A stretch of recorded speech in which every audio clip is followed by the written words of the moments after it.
Welcome back, everybody. It's another episode of the Cadre Concept. I'm your co-host, Chris Angel. I'm here with your host, Shane McGraw. What's up, Shane McGraw? What's up, Chris Angel? Yo, man. We're talking about the 50-year-old rookie today. Rookies. 50-year-old rookies. When you think of rookie, what do you think of? A newbie, a beginner. That's what I think of. I think of like freshman. Freshman. Yeah, there you go. Yeah. Starting new. Yeah. So like using the word freshman. So I've been on this thought, and I went on a trail walk with a friend of mine the other day, and he was just sharing some stuff with me, and I found myself giving advice that probably wasn't asked for, but how do you give an older man advice? I don't even know why I even tried, but he brought up the concept of like, he thinks in a couple of years he's going to be, switching and moving in a different direction. And he said, I'm a little nervous because I'm 50. And I was like, yeah, but you're 50. And he was like, what? And I was like, well, I'd argue that you're the smartest man you've ever been. You're the best at anything you've ever been. I mean, you've had 50 years of screwing it up and fixing it and doing it right and confirming it and affirming it. And I mean, how could you not be successful at something you were going to do now, considering how dumb you were just 10 years ago or 20 years ago, right? Like, think about where you were 10 years ago. Wow. Yeah. Wow. Oh my gosh. I was a child. It's a lifetime ago. Yeah. I had little teeny children, and now they're like teenagers. Yeah. 10 years ago, I filed bankruptcy. Huh. Wow. Everything in my life I've built an entire life in 10 years. Every material possession I have, I gained in 10 years. My marriage just clocked 15 years. My kids, they're all over, almost all of them are over 10 now. I mean, 10 years ago, I didn't even have one of my children. Wow. I've learned so much. So I made a big decision recently. About a year ago, I decided to make mortgage something I did for those that I loved and cared about, not something that I do to provide for my family, just something I let naturally take place. Which for 15 years of my career, I was Mr. Mortgage Man. Everywhere I went, I was the mortgage guy. And now I'm like, people are like, what do you do? I'm like, I don't know.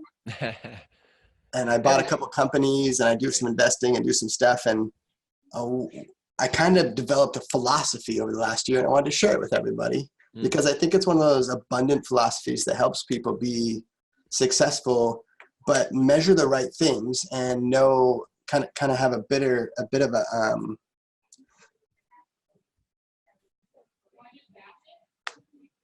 in my opinion, a lot of like whether or not you're winning or losing comes from the mind. I think your mind plays such a role.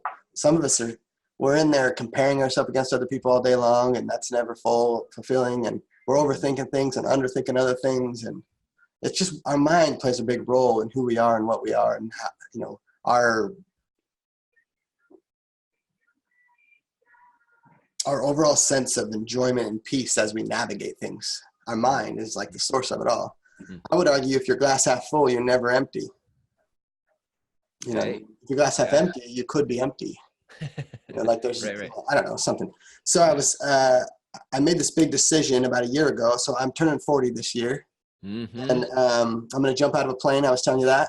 I decided when I turn 40, I'm going to jump out of a plane for my birthday.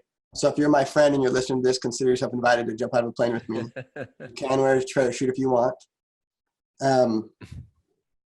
But I kind of started over. Yeah, right. But I didn't really start over, right? Because I had this tool bag. So I always do this thing, discount double check thing around my waist, I'm like, tool bag. And what I'm referring to is I picture, I don't know if you're visual like me, but I like to see colors and shapes. That's what I'm good at. So I picture a tool bag, a worn, tattered tool bag. It's got some suspenders maybe over the shoulder. It's got, it's overloaded because it's got lots of stuff in it that you probably don't even need for this job, but you just got all your tools with you.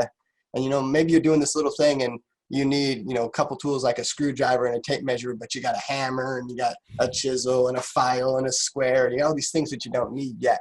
Right. But every time you fall on your face, the reward of the failure is that you get a shiny little tool that says, hey, if you would have had this lesson, you wouldn't have had to fall on your face as hard or at all. All you would have had to do is, lay this down over that trap and walk over it instead of walk into it again and again and again because you didn't learn anything. So I've learned as a person who's taken a lot of risk and put myself out there a lot, that I fail a lot. And I've had to develop kind of a philosophy around starting over and having some stick-to-itiveness. I think if I have any skill that I would say, hey, this is something that if I could bottle up and give it to people, it would help the world, it'd be that I just don't give up. I fail more than I win. I just keep getting up. And so I had to learn how to create a mindset. You're the sum of your philosophy, Chris. Every one of us has a philosophy. And I would implore you to develop a philosophy. Be very intentional about a philosophy. Decide where you're going to be. If the last 5 years didn't serve you well, find out what you did that didn't work and do it different. Develop a new philosophy. You're no more capable today than you've ever been in your whole life. Or you're more capable today than you've ever been. Right. Because you've been through so much. Yep. And so I titled this thing, 50-year-old version, back when Mary Poppins was around, back in the day, 50 years of life. Yeah. If you were to start over at 50, how old are you, Chris? 43. 43. So 7 years, you're 50. That's crazy. Yeah. Have you ever started over before? Yeah. 10 years ago. 10 years ago. Yeah. Yeah. I find that people start over more than they're willing to admit. Yeah. A lot of people start over in marriages. They get married with the intention of forever, and then they find themselves 20 years later being married to someone totally different with the same intention. Right. People start out to do a career, they go to college, they get a degree, their compass is set, and then life happens and they find themselves somewhere else. And sometimes that happens 3 or 4 times.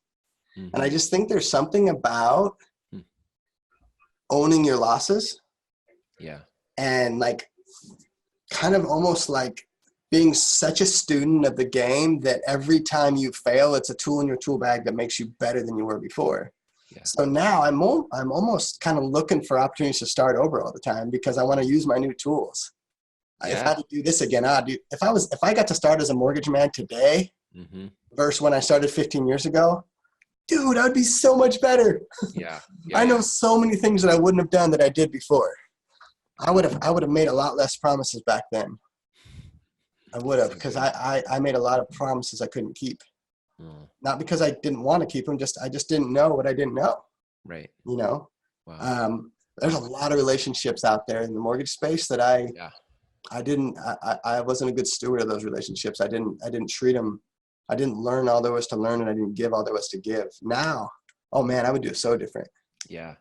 I feel like that maybe the disconnect is so powerful and empowering to think when I make a mistake or I fall down, I'm actually adding a tool to my tool belt. Like that's empowering. I'm like, cause then it's a game to play. I'm like, oh, I want to collect more tools. But if I never believe in if I fall down and I never, but I keep falling down without the perspective that I believe in who I am, then being 50 years old, starting over feels really scary because I still think I don't have the answers rather than realizing that life has given me all the answers, right? Like a lot of times people are always looking outside themselves for validation.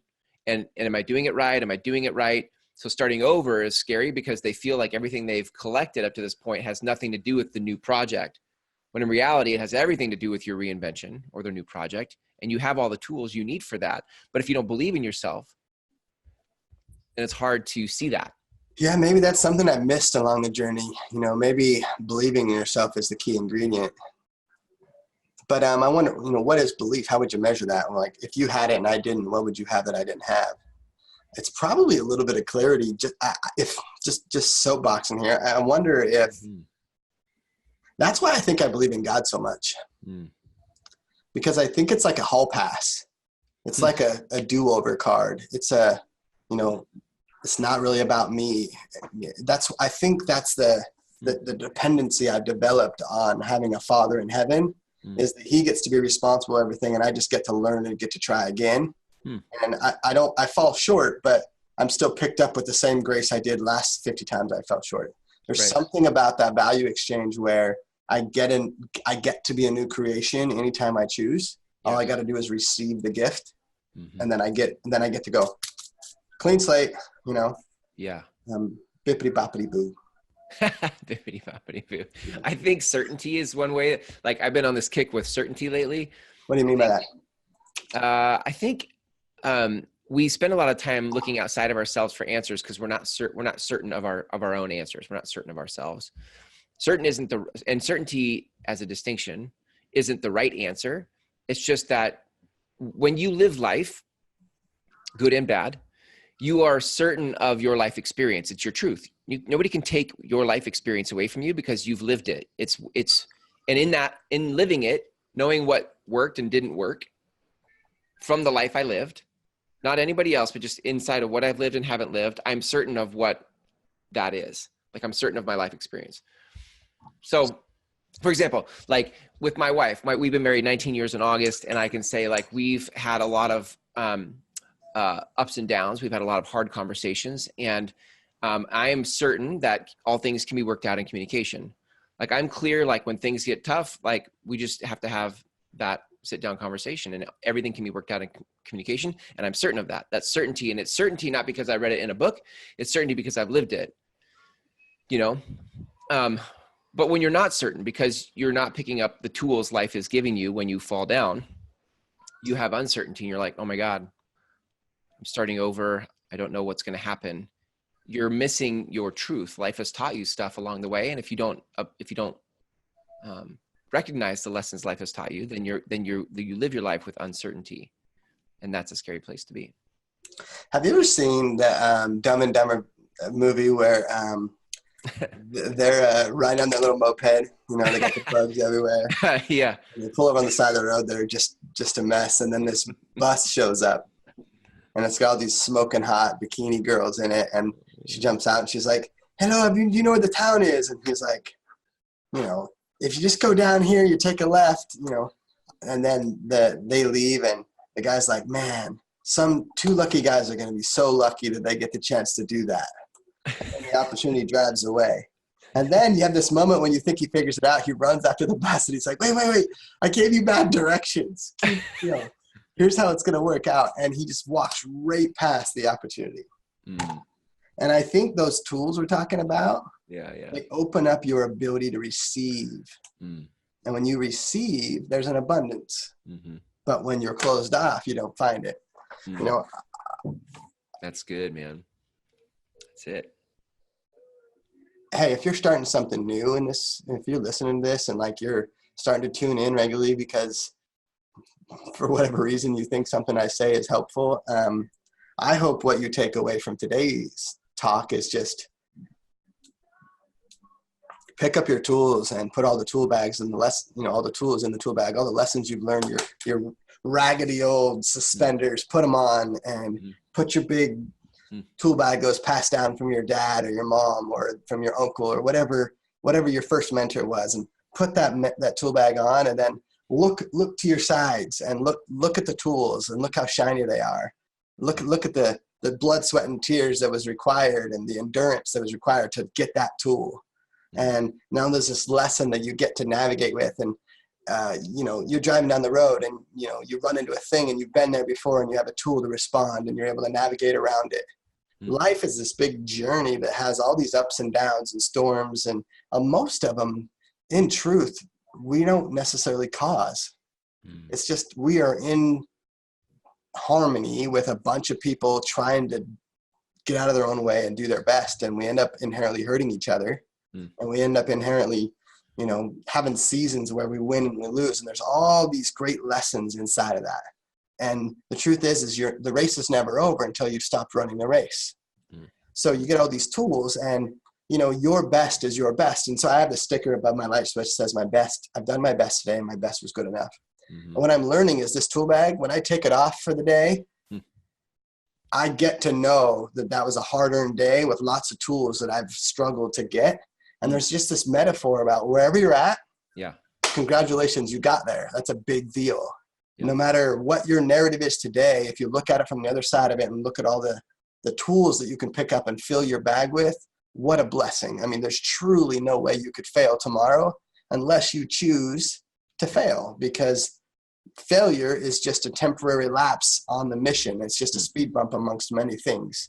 And when you pull these tools, they give you this story, this retrospective thing where you're going to look back and go, yeah, I learned something there and I'm better for it. Mm.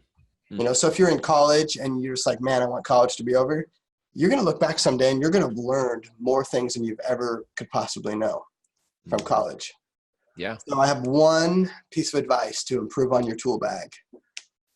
Why do you put the tool bag on? What is it for? What does it represent? In my opinion, I believe there's just kind of two major pieces that all of this is about. One is finding your purpose. I believe my purpose is anchored with God. Mm-hmm. That's where I go. And then the second thing is recognizing that your relationship with people is your cause, is your purpose. And the tool bag is all these lessons. It's not about being able to do a thing different, or it's about your people skills, your communication skills, your ability to navigate from here to there in collaboration with others. If you don't understand that and haven't realized the value that your worth really is your ability to work with others, that's really your skill thing. The reason I was a good mortgage man at the end of the day was because I genuinely like teaching people. I didn't always get it, but today I get calls from people that say, hey, I already trust you. What would you do? And I'm like, oh my gosh, I get to just serve you. I don't have to sell you anything. I don't have to talk you into my way of thinking. I just genuinely am in collaboration with you. And I have corn, you have a potato, we're going to trade. It's just simple economics. I'm here to help you. You're there to help me. And it doesn't have to be anything more than just helping two people. So I don't know if I'm talking like at people or with people, but man, when I reflect on all the lessons I've learned, all those tools, I think that the secret sauce is my ability to just be in harmony with others. Mm-hmm. It's good. It's good. That's the cadre, man. Who has no harmony? Yeah. It seems like it's lonely. Yeah. That's the cadre, man. That's the heart of the cadre, harmony with others, going in a direction. Yes. Well, cadre means highly skilled people, lots of tools and lots of failures, working together for a common goal, common mission. And, that me and you, the only thing stopping us from truly impacting each other's life is just putting each other first. That's it. You have skill. I have skill. You have lessons you've learned. I have lessons I've learned. They'll complement each other if we allow them. Won't they? Yeah. So good. Well, I think that's all I got to say about that. But I just think that there's so many people I talk to that are going through a big change, whether or not it's a divorce or, big health scare, or how many people I know who went through a major health scare that said they wouldn't change it because it gave them perspective. Wow. Most people would say, yeah, I'd rather not have cancer. Right. But now that I'm on the other side of it, man, I have a different perspective, and I'm just so thankful for the lessons I learned. Why? You had cancer. Right. But it's the mindset that they get to take away from it, the tool that they have. I had a friend die and then come back to life. She literally was like medically dead for like 30 minutes. Whoa. And then just woke up. Shit you not. Like, wow. No one knows how. And every time I see her, she's just like this freaking ray of sunshine, and she hugs me and makes me feel so loved. And everywhere she goes, she just plants this seed that says every day is a gift. Wow. And all it was right here. Amazing. Pick up your tool bag, start doing life with others, and watch the narrative change and things to become easier, not forced. So good. I think there's something in there. Chris. Shane. I appreciate you letting me chat with you. So it's always good. I want to make sure people have a chance to reach out to you. If they want to connect with you beyond the podcast, they can go to cadreconcept.com. You guys have a quiz on the 7 pillars, 7 F's. Yep. Of life. 7 pillars of success is what we're calling them. And here's the deal. I think if you are not tuned into something that's giving you perspective, that leads you to the best version of yourself, you need to. And I want to build a community of people working together to share the stories and lessons and triumphs of living this life without expectation, without entitlement. Just genuinely people enjoying the story. So tune in every day, share it with your friends, invite people, let people know, because I believe that the more you come from abundance, the more people will lean into it. Good stuff, Shane. Thanks, man. Good luck with Peace. the tool belt. See you next time. Peace.